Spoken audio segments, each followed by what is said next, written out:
World leaders have condemned the attacks by Hamas, including Prime Minister Trudeau. He said this. He's not spoken publicly, but he did issue a tweet. These acts of violence are completely unacceptable. We stand with Israel and fully support its right to defend itself. Our thoughts are with everyone affected by this. Civilian life must be protected. Palestinian officials say at this hour more than 300 people have been killed in Gaza, without saying militants or civilians. Mona Abuamara is the chief representative of the Palestinian General Delegation to Canada and joins me live from Ottawa. Nice of you to make the time. Thank you so much. What can you tell us about the situation on the ground in terms of civilians and casualties? Thank you, Rosemary.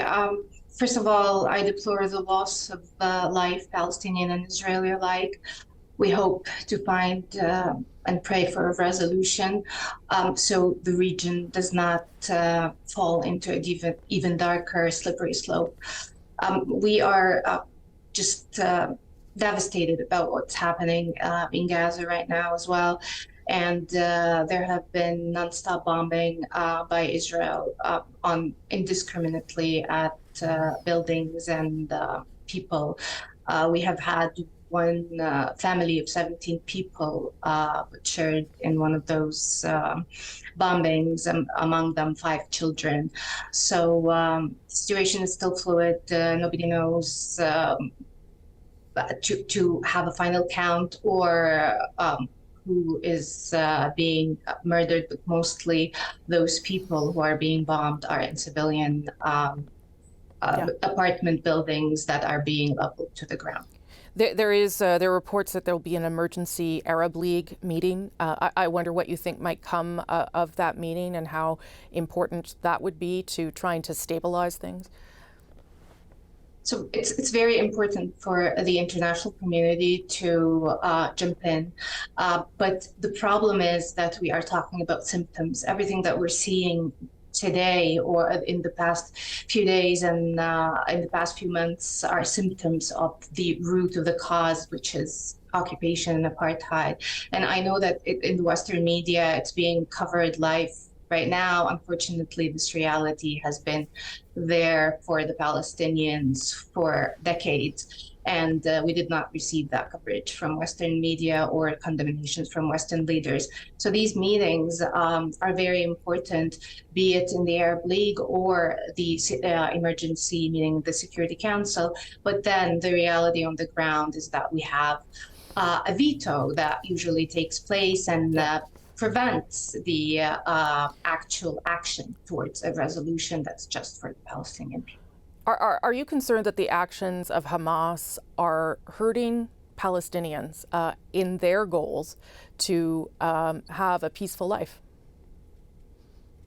The goal of the Palestinians have been to have a peaceful life for decades. They didn't get it, even when we appeased the international community and agreed to 22% of our homeland because we wanted a life for our children that does not include bloodshed, but our blood did not stop from shedding. And the only way to have a resolution is to actually hold Israel accountable for what happened and to implement international law. So again, to talk about the root cause and not the symptoms is the way forward and how you fix the problem. Sure, but do you condone what Hamas has done over the past 24 hours? Listen, why is it the job of the occupied to come and condone or condemn or protect the security of its occupier? The Prime Minister of Israel came out and said he's declaring war against what? We're not a state, we're occupied people. So who's the war is against and who has, what was it before? For decades long. What was it before that? You're talking about 2 million people held hostage in the largest open air prison, being bombed continuously for the past decade. And this is being said that it's done because of Hamas. So what happened yesterday, if Israel was doing this for security, then how come this happened yesterday, and yes, but, today we are talking about the domination. I guess my point is Israel does have a right to defend itself, and there are now more than 600 people dead. So I wonder if Hamas has hurt the conversation that you want to have as Palestinians. That's the problem. When you say Israel has the right to defend itself, and that has been going on for so long, even when atrocities have been happening to the Palestinians, and then do Palestinians have the right to defend themselves? And why not? If that's what we're looking for, equality. Okay. When you come and say you're against occupation somewhere else, Canada needs to be consistent, and the international community needs to be consistent that occupation needs to end no matter what.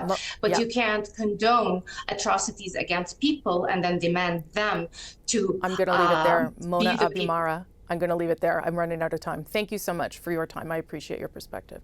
Mona Abuamara, thank you.